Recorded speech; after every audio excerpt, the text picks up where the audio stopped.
Hansel and Gretel. Once upon a time, a poor woodcutter lived with his two children, Hansel and Gretel. Their stepmother was cruel, and one night she said to their father, "We barely have enough food for ourselves. Take the children into the forest and leave them there."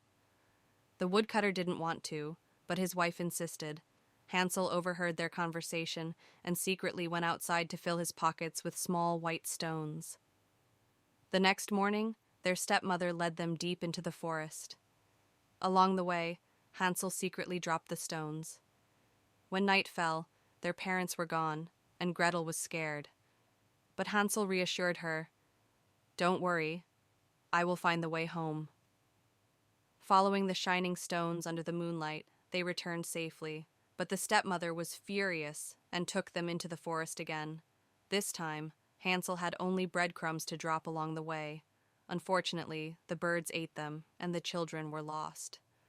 As they wandered, they found a house made of sweets. Its walls were made of gingerbread, and the roof was covered in chocolate. Hungry and tired, they started eating.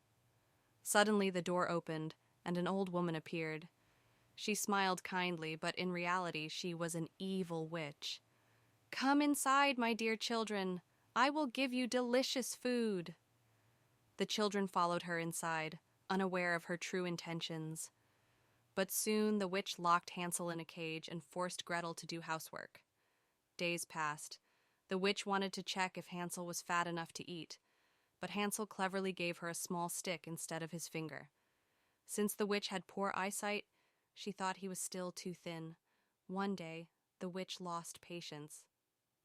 "I will eat you today, whether you're ready or not." She ordered Gretel to light the oven and check if it was hot enough, but Gretel pretended not to know how. "How do I check it?" she asked. The witch bent down to show her. At that moment, Gretel pushed her inside and slammed the door shut. The witch screamed, but it was too late. Gretel quickly unlocked Hansel's cage, and together they found a treasure chest filled with gold and jewels. Carrying their newfound riches, they returned home, where their father welcomed them with tears of joy. Their wicked stepmother was gone, and from that day on, they lived happily ever after.